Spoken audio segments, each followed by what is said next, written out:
Okay, in the last video, we added some extra information to our HTML page, like the HTML tag itself and the head tag, and we wrapped all of the stuff that we put in the videos before that into a body tag and showed that there's like some actual more structure to the HTML. But at the end, I made the point of showing that this is a really poor developer experience because it's everything is just like black and white text and it's so hard to read, and I have to keep indenting stuff and outdenting, and I feel like I'm not getting any help as a developer.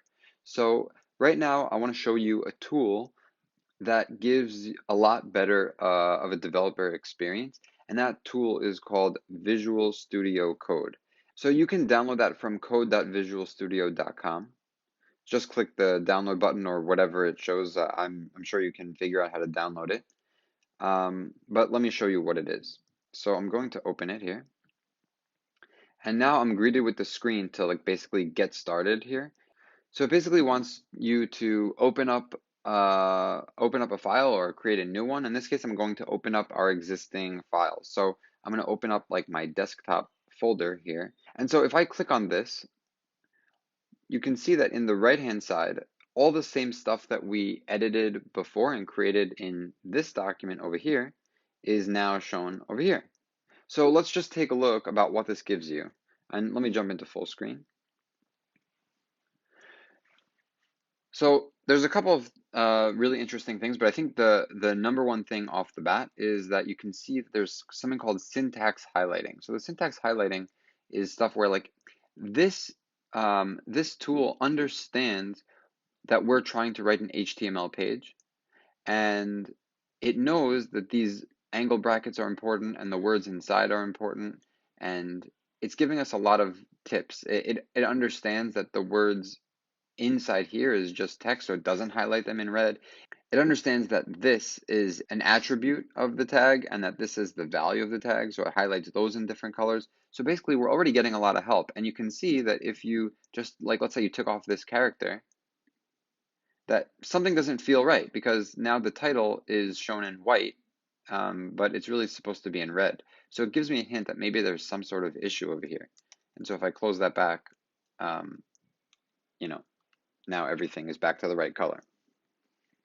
And just to give sort of like a little bit of navigation of what's going on here.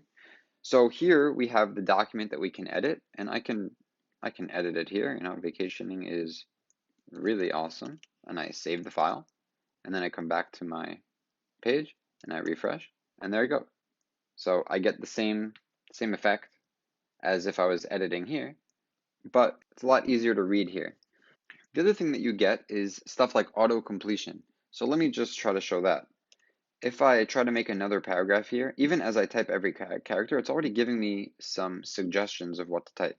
So here, P looks like it's okay. And when I make put the right angle bracket, it actually automatically fills for me the closing tag.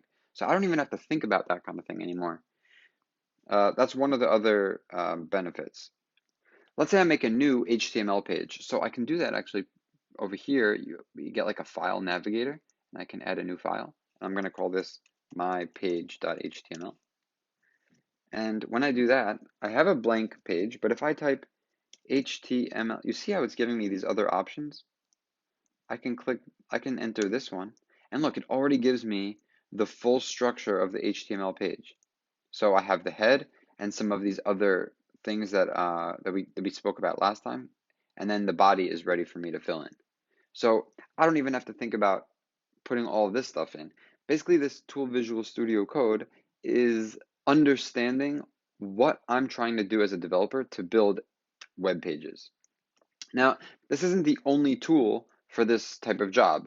This falls into a class of apps called IDEs, or Integrated Development Environment, and they all basically do the same thing. They understand HTML and all the other things that we're going to learn about web development, maybe software development in general, and they can be really, really helpful. So for now on, we're going to be working in Visual Studio Code, and we're going to abandon this type of page, this is just now too basic. Even as you look at it, it already starts to hurt your eyes. Now, Visual Studio Code can do a lot more things than what I just showed you right now, but we're going to take baby steps to see all the things that it can do. Thanks for watching and stay tuned for the next video.